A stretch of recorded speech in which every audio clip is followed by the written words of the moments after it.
folks, this is Anne McKinnell here with another Adobe Lightroom case study. I have here today an image made by Verena Patel in Iceland. And this image is part of Verena's Creating Impact video course. So if you want to find out how this image was made in the field, you can see it all there. So Verena has given me 3 versions of this image. And I can tell by looking at the histogram here that she has bracketed these images. So this first one here is the 0 exposure, and this one is a -1, and the one on the right is a +1. And the reason for doing this is to try to retain all of the details, both in the dramatic sky and in the foreground. So let's take a closer look at this 0 image. What I like to do before I start processing an image is just to take a moment to think about what I want to do, what my vision is for this image before I begin. And that will help guide the types of adjustments I decide to make. So for this image, what I really like about this image is the drama in the sky. So I'm going to want to make sure that I retain all of this drama, and I want to make sure that I don't do anything in the adjustments that's going to blow out any of these highlights. I want to try to keep this down to a level where these highlights aren't blown out. I love this reflection in the water, so I might try to emphasize that. And one thing I notice about this image is that it has a little bit of a pink cast to it. I'm not sure if perhaps this might have been caused by the use of a neutral density filter. Anyway, it looks a little bit too pink to me, so I might try to adjust that in post-processing using white balance or adjusting the tone or something like that. I'll see when we get to that point. So I have 2 options here. I can either choose to combine these images and create an HDR image, or I can just pick one of these 3 images to use. So let's try both. I'm going to select these 3 images and I'll go Photo, Photo Merge, HDR. And Lightroom is going to automatically create an HDR version by combining these 3 exposures into one. So I usually leave these options alone to auto tone and auto align, and there's no deghosting here. Deghosting might apply if there's something that moved in between the exposures, like say you had a person that was here that moved slightly, that image might be ghosted in the HDR version, but we don't have anything like that here, so I don't need to worry about deghosting, and I'm just going to select Merge. And you can see Lightroom is creating the HDR image now.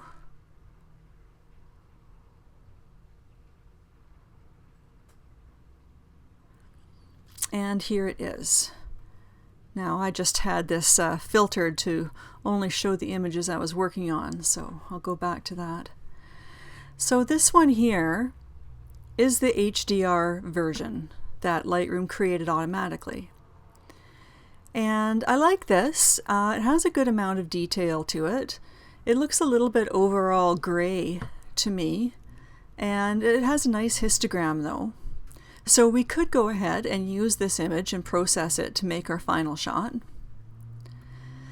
But this image here, the one that was the regular exposure, not the -1 or the +1, but the 0 exposure, when I look at it, it also has a really good histogram. There's nothing in here that has blown out highlights or complete blacks in the shadows. There's lots of data throughout, lots of detail throughout all of the tones in the image. So I would prefer to just go ahead and use this image for the post-processing. Since it contains all of the information that I need, I don't really think it's necessary to combine the images and create that HDR when you have an exposure that is perfectly usable here. So I'm going to go ahead with this one. So I'll go into the Develop module. And as usual, the first thing I do is start at the bottom here with camera calibration. And I do this because it makes a huge difference to the tones in the photo, so I don't like to leave this for last since it does make such a big difference. I like to use this as a first step, my starting place for beginning. So I am just going to go through some of these profiles and choose the one that I like the most. There's deep, camera landscape. Now, I always go through all of these just to check, but honestly, I almost always pick camera landscape. Once in a while, I might pick the clear or the deep. And camera vivid is the same as camera landscape in this particular list. Now, this list changes depending on your camera. So when you go to use Lightroom and look at your profiles, you might have different things to choose from here. But what I suggest is that you just run through these options and pick the one that you like the most. So I'm going to go ahead with camera landscape. So up in the basic panel, I am going to make the adjustments to the white balance that I mentioned before, since this has a very strong magenta cast to it. So all I'm going to do is try to make this more blue and less pink. So I'm going to take this tint slider here and just move it down a little bit into the greens and try to get rid of the pink tinge. So I'll just move that down. I don't need to get rid of all of the pink, but just a fair bit of it. So that went from +14 to -3, and I think that looks nice. And the temperature, I think, will make it a little bit cooler to emphasize the blues a bit. Okay. Now, in this tone part of the basic panel, I'm going to reduce the highlights a little bit to make sure I have lots of detail in the highlights in the sky. And I'm also going to increase the shadows to bring some more detail into the foreground. And while I'm making these changes, I'm keeping my eye on the histogram to make sure I don't do anything that causes solid blacks or solid whites. Okay, and I think I will just lower the blacks a little bit for extra contrast. And that looks nice. It does look a little bit dark overall, so I'm just going to look at increasing the exposure a bit. That was 1/4 of a stop. And I think I will increase the clarity a little bit, and that will give some micro contrast and kind of emphasize the edges of things. And I'll increase the vibrance a little bit too, and that'll bring out some of that blue tone. There, this is looking really good. Now, at any time, if you want to see the before and after of the adjustments that you've made so far, you can use the / key on your keyboard. So I'm going to touch the / key, and there's before. You can see here it says before, and then I'll click it again, and that's after.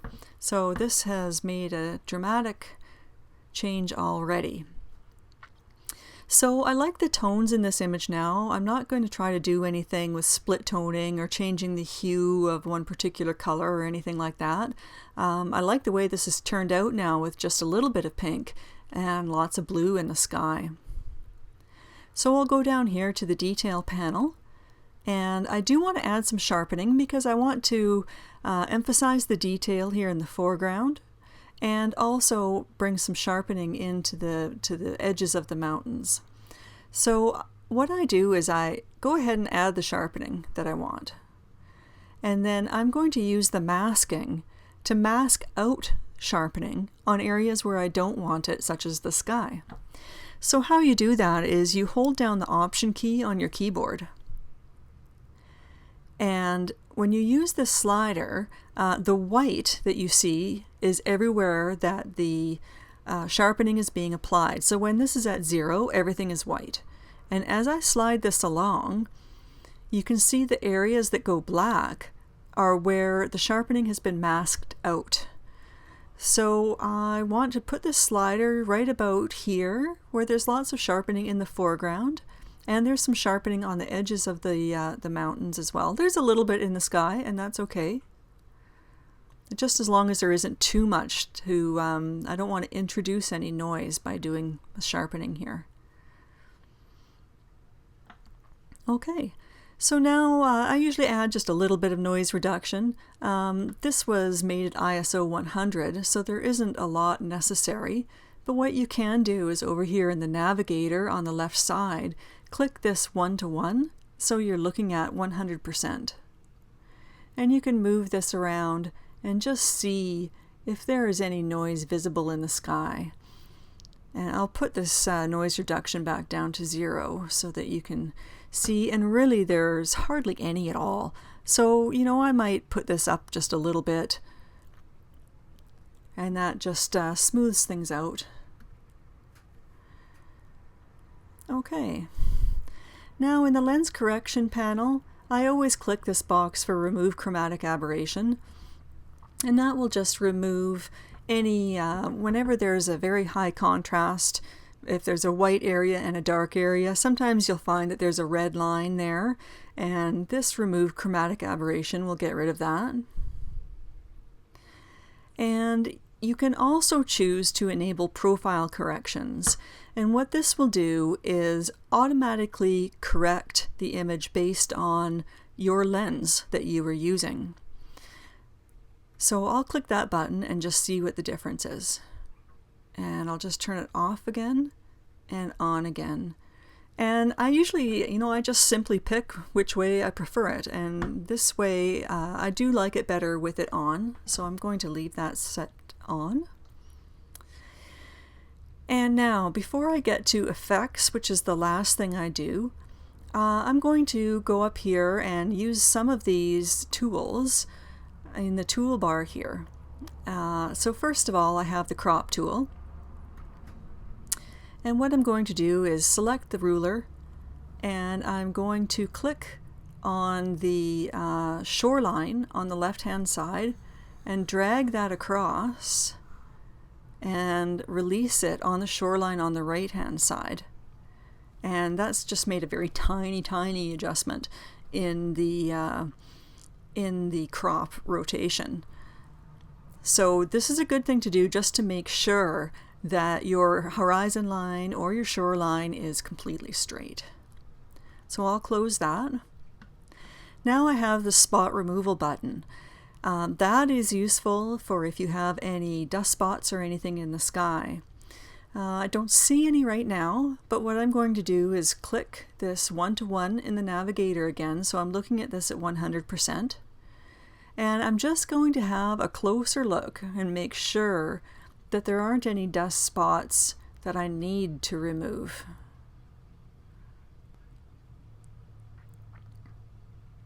And I'll just go across here. Usually if there are dust spots, they're more visible in the sky portion of the image than they are in any part of the image that contains detail.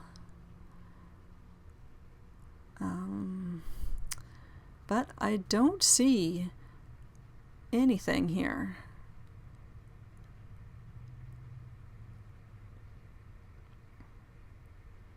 Okay, good. So I don't need to use the graduated filter tool or the radial tool on this particular image because I like the amount of exposure in the sky, and there isn't anything else that I really need to do to this gorgeous image. So I'm going to go down here to the effects panel and add in my very last thing, which is to add a slight vignette, not very much, maybe -10, around the edges. And that just helps draw the eye into the middle of the frame. So once again, I'm going to use the backslash key on my keyboard and look at the before and the after. And I think that's all that we need to do here. This has been a gorgeous image to work with. I absolutely love the drama in the sky here. So thank you very much for joining me. See you next time.